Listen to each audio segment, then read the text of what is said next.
अभी मैम थोड़ा सा ये बता दीजिए कि एक्चुअल में हमारा ऑटोमेशन वर्क करता है या सिर्फ ये कहने की बात है, या हम भी झूठ बोलकर कोई लीड्स बाय तो नहीं कर रहे हैं, या आपने लीड्स बाय तो नहीं की थी, वो बताइए पहले। बिल्कुल सर, ये ऑटोमेशन सिस्टम जो है टेलफ का वर्क रियल में करता है। क्योंकि देखिए, अगर वर्क नहीं करता तो मैंने वहां पे पौने 2 साल में जो लेवल को अचीव किया था, अगर यहाँ पे वर्क नहीं कर रहा होता तो शायद मैं यहाँ पे सुपरवाइजर 1 मंथ के अंदर नहीं बन पाती। सबसे बड़ा पॉइंट मेरा ये है कि नहीं बन पाती। अगर मैं बन पाई हूँ तो सिस्टम काम कर रहा है तभी मैं कर पाई हूँ। अगर सिस्टम काम नहीं करता तो वो चीज पॉसिबल नहीं हो पाती। बिल्कुल। मुझे इस चीज की खुशी है कि यहाँ पे मुझे वो सिस्टम पे मैंने काम किया जो सर ने, तरुण सर ने हमें दे रखा है यहाँ पे। और जो सीनियर ने यहाँ पे चीजों को बताया मुझे, तो उन चीजों पे जब मैंने काम किया, इसी वजह से मैंने 1 महीने के अंदर इस चीज को अचीव किया है, सुपरवाइजर लेवल को। अदरवाइज पॉसिबल नहीं था। तो इसमें कोई नो डाउट कि ये सिस्टम काम नहीं करता है। सिस्टम काम बहुत बहुत ज्यादा अच्छे से करता है, तभी जाके मैं कर पाई हूँ, नहीं तो पॉसिबल नहीं था। एक बार ये बता दीजिए आपने कितने दिन में कितनी चीज की, क्योंकि लोगों को अभी लग रहा होगा कि नहीं नहीं, कुछ गड़बड़ है, कुछ गड़बड़ है, क्योंकि वो इतने टाइम से स्ट्रगल कर रहे हैं। आपने कहा, आपने अपनी जर्नी बता दी, लोग सुन भी लेंगे, फील भी कर लेंगे, लेकिन उनके मन में फिर एक डाउट आ जाएगा, नहीं यार कुछ तो गड़बड़ है। क्या ये बताइए, झूठ बोल रहे हो? होता है ना कि झूठ देखिए, बोल रहे मैंने इस मंथ में, मेरे डायरेक्ट में मैंने 7 सुपरवाइजर क्रिएट किया है। और बाकी 5 के से भी लोगों ने ज्वाइन किया है। हो। तो 7 ऐसे ईयर्स। मेरे डायरेक्ट में, यस। Yes, 10 supervisor. यस, और बाकी 5 के से भी लोगों ने ज्वाइन किया है मेरे डायरेक्ट में ही। और वो जो है 5 के से स्टार्ट किया है। तो ऐसे मैंने मेरे डायरेक्ट में 5 के और प्लस एएस को मिला के 12 लोगों को ज्वाइन कराया है। और उसके अलावा मैंने मेरे डायरेक्ट में तो काम किया ही किया, मैंने डाउन में भी काम किया। डाउन में भी मैंने 4 एएस क्रिएट और भी किए हैं, और उसके अलावा 5 के से भी लोगों को मैंने ज्वाइन कराया है। ऐसा नहीं कि मैं अकेले ग्रो कर रही हूँ, साथ में लेके मैं टीम को भी ग्रो कर रही हूँ। इसी वजह से मेरा ये सुपरवाइजर लेवल पॉसिबल हो पाया है, क्योंकि मैंने डायरेक्ट में काम करना पसंद किया और उसके अलावा टीम में भी काम किया। तो आपको भी पता है कि कोई भी लेवल तभी निकलता है जब हम टीम के साथ काम करते हैं। अगर मैं अपने डायरेक्ट में काम करती तो मेरा लेवल पॉसिबल नहीं था। मैंने मेरे लेवल के साथ साथ में मैंने टीम में काम करना चालू किया। जो चीजें मैं कर रही थी टीम को भी मैंने बोला आप भी इस तरीके से करो, उन लोगों ने भी किया, तो दोनों ने मिलकर फिर जाके इस लेवल को मैंने निकाल लिया। Yes, wonderful. बहुत अच्छा आपने शेयर किया, अपनी जर्नी, अपने अचीवमेंट्स शेयर की। अभी आप मुझे कुछ पूछना चाहेंगे? बिल्कुल सर, क्योंकि अभी देखो देखिए आपके आप। मन में भी कुछ ना कुछ तो आ रहा होगा, लेकिन आप पूछिए। बिल्कुल सर, अभी तो आप भी इतने टाइम से यहाँ पे काम कर रहे हैं, तो मुझसे ज्यादा तो आप भी जानते हैं कि ऑटोमेशन सिस्टम किस तरीके से काम कर रहा है। तो मैं आपका एक्सपीरियंस चाहूंगी यहाँ पे जानना कि आपका क्या एक्सपीरियंस रहा है यहाँ पे। मेरा एक्सपीरियंस तो यूँ समझ लीजिए, ये क्या कहते हैं उसे, अलादीन का चिराग, बस घिसने की देर होती है। तो यहाँ पे क्या है, सिर्फ कंटेंट बनाने की देरी होती है। जितना अच्छा आपका कंटेंट है, जितना ज्यादा आपका कंटेंट है, उतनी ज्यादा क्वालिटी लीड्स आती है। मेरा तो ये कहना है। और लीड्स, सिर्फ लीड्स ही नहीं आती है, लीड्स सब कुछ समझ के आती है। उन्हें सब कुछ पता है फॉरएवर के बारे में, उन्हें मार्केटिंग प्लान पता होता है, उन्हें पता होता है कि यार फॉरएवर में इनकम कैसे आती है, उन्हें पता है कि यार फॉरएवर में करना क्या है, कितने कमीशंस मिलेंगे, किस लेवल पे क्या क्या करना है, कितनी ज्वाइनिंग कराने पर क्या क्या कुछ बोनस वगैरह होगा, सब कुछ पता है। बट वो जानना क्या चाहते हैं, ये ऑटोमेशन काम करेगा हमारे लिए। हमने बहुत से ज्यादा ना वहाँ पे कॉलिंग कर लिया, हम परेशान हो गए, जैसे भी आपने बताया ना, वैसे ही बहुत लोग, इवन मैं भी परेशान हुआ था। 8 महीने मैंने भी कॉलिंग की थी।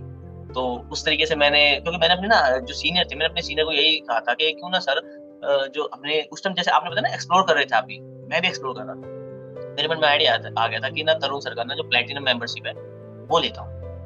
फिर मेरे मन में आया यार, 30,000 की जो 2cc थी, 50-60 हजार का प्लेटिनम होगा। मेरे मन में फिर एक आइडिया आया, क्यों ना यार मैं अपने जो सीनियर है, जो सीनियर मैनेजर है, सफायर मैनेजर है, उनको रिक्वेस्ट करूँ कि सर आप ना, आपकी इनकम भी अच्छी आती है, ठीक है, और हम लीड्स बाय करते हैं, कोई फिर वही लीड क्वालिटी भी नहीं होती। तो मैंने वो अपने सीनियर को बोला, सर क्यों ना हम तरुण अग्रवाल सर का जो प्लेटिनम मेंबरशिप है, जिसमें हमारा सारा सिस्टम ऑटोमेट हो जाएगा, इवन आपका नहीं, मेरा नहीं, हमारी जो आने वाली टीम है उसका भी ऑटोमेट हो जाएगा।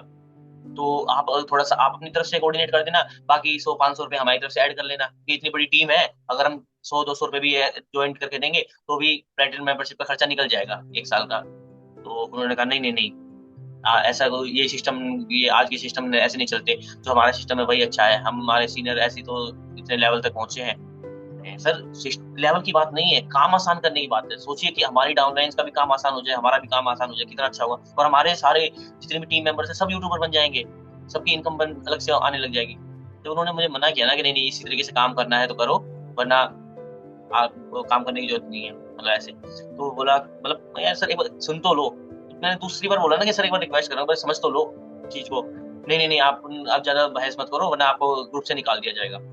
फिर मेरे मन में आया यार, यहाँ तो हम अपने आइडियाज ही शेयर नहीं कर सकते। एक प्रॉब्लम है वो आपकी, चलो आप तो सीनियर सफायर मैनेजर बन गए, कोई बात नहीं।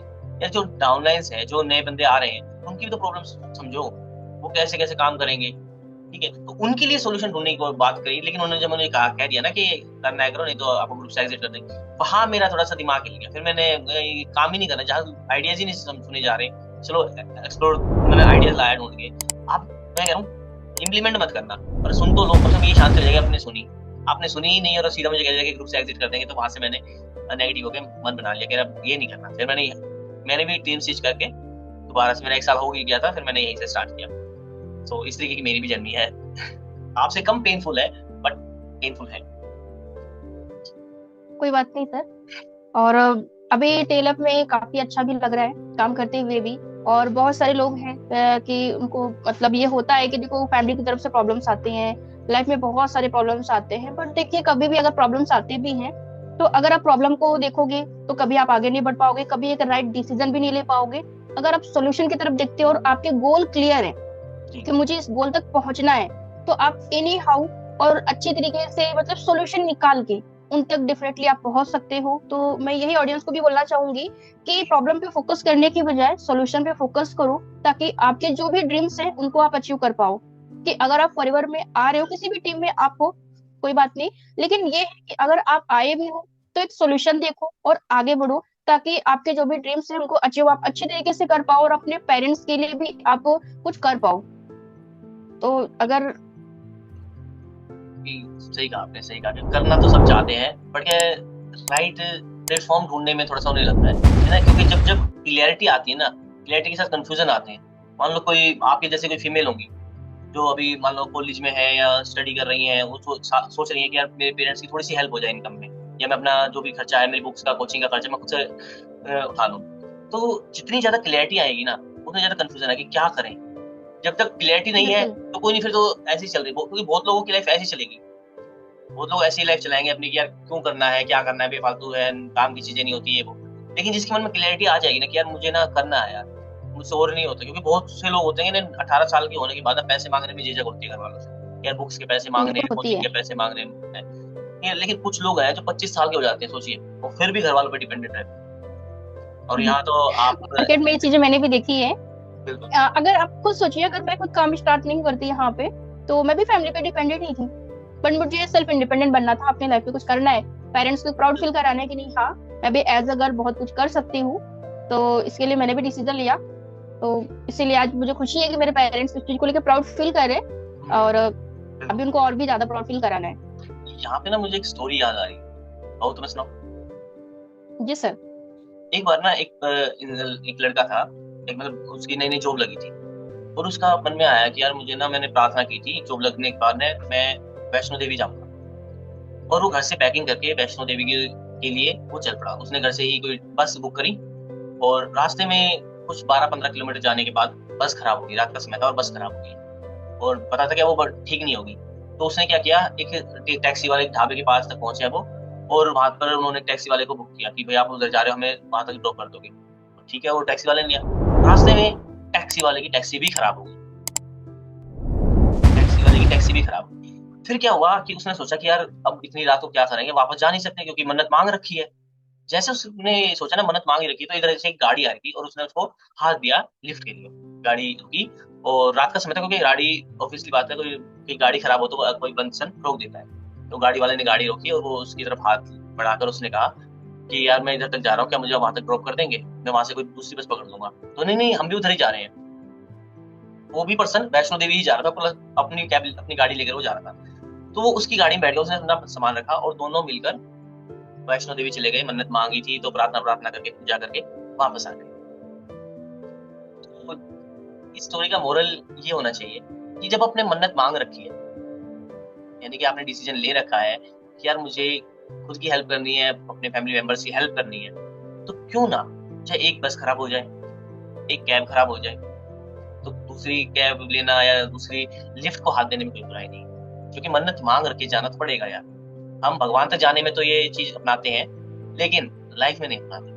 अगर हमने भी मन्नत मांगी होती तो हम भी चाहे दूसरी टैक्सी करनी, लिफ्ट लेनी पड़े, चाहे ट्रक के वाले को रोक के बोलना पड़े कि भाई वहां तक छोड़ दो, तो हम जाएंगे। लेकिन लाइफ में क्यों नहीं जाते हैं? मान लिया कि चीजें खराब है, मान लिया कि प्रॉब्लम्स आ रही है, सॉल्यूशन ढूंढ लो ना। बस एक दूसरी टैक्सी को हेल्प करके देख लो, माया जी को हेल्प करके देख लो कि माया जी से हेल्प मांग लो कि माया जी आप थोड़ी सी हेल्प कर दीजिए, हम भी माता वैष्णो देवी के दर्शन करने जाना चाहते हैं, तो क्यों ना आप हमारी हेल्प कर दो, आप अपनी टैक्सी में हमें तक वहां तक, अपनी गाड़ी में हमें भी वहां तक ड्रॉप आउट कर दो। तो इतनी सी छोटी स्टोरी थी। सो मैम का नंबर यहाँ शेयर हो जाएगा, और चैनल को सब्सक्राइब कर लेना यार। मेरी दुकान मत देखना, दुकान की तरफ कोई नजर ना लगाए मेरी दुकान को, ठीक है प्लीज। सो मैम का नंबर यहाँ आ जाएगा। किसी को हेल्प चाहिए मैम से, मैम के साथ 1 to 1 बात करनी है, तो मैम का नंबर होगा, नंबर शेयर कर दिया जाएगा। और डिस्क्रिप्शन में एक लिंक भी होगा, dnaclub.in/TLF, मैम का एक कोड होगा, वहां पे आप एक्सप्लोर कर सकते हैं कि हमारी मास्टर क्लास कैसी होती है और कैसे आप भी इस बिजनेस को कर सकते हैं। थैंक यू मैम अपना इतना प्रीशियस टाइम देने के लिए।